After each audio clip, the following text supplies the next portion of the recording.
जय श्री सीताराम जी महाराज की जय। मनोरथ मन को एके भांति। गोस्वामी तुलसीदास जी का ये पद विनय पत्रिका से है। तुलसीदास महाराज कहते हैं मन का मनोरथ भी एक विलक्षण ही प्रकार का है। वह इच्छा तो करता है ऐसे पुण्यों के फल की जो मुनियों के मन को भी दुर्लभ है, किंतु पाप करने से उसकी इच्छा कभी पूरी नहीं होती। क्या करूं पाप और चाहूं सर्वश्रेष्ठ पुण्य फल, ये कैसे हो सकता है। कर्म भूमि भारतवर्ष में होने पर भी कलयुग में जन्म नीचों की संगति, अज्ञान तथा घमंड से मतवाली बुद्धि एवं करोड़ों बुरे बुरे कर्म, इन सब के कारण परम पद और शांति कैसे मिल सकती है। संतों और गुरु की सेवा करने तथा वेद और प्राणों के सुनने से परम शांति का ऐसा निश्चय हो जाता है जैसे सारंगी बजते ही राग पहचान लिया जाता है। हे तुलसी, प्रभु रामचंद्र जी का स्वभाव तो अवश्य ही कल्पवृक्ष के समान है, जो उनसे मांगा जाता है वही मिल जाता है, किंतु साथ ही वह ऐसा है जैसे दर्पण में मुख का प्रतिबिंब जिस प्रकार अच्छा या बुरा जैसे मुंह बनाकर दर्पण में देखा जाएगा वह वैसा ही दिखाई देगा, इसी प्रकार भगवान भी तुम्हारी भावना के अनुसार ही फल देंगे। तो तुलसीदास महाराज कहते हैं भगवान के आगे चतुराई नहीं चलती। भगवान सब कर्मों के साक्षी हैं, वो सब जानते हैं कि आपके अंदर क्या चल रहा है। तो आइए सुंदर पद का हम श्रवण करें।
सुनी पुराण श्रुति बूझिया राघव जिताती, तुलसी प्रभु सुभाव सुरदेव सो ज्यों दर्पण मुख कांति।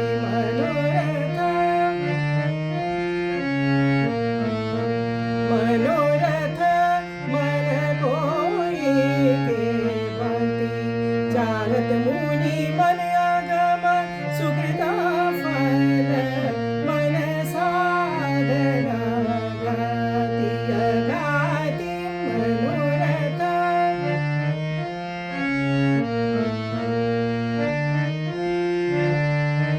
कर्म भूमि कलि जन्म कुसंगति, मति विमोह मद माति, कर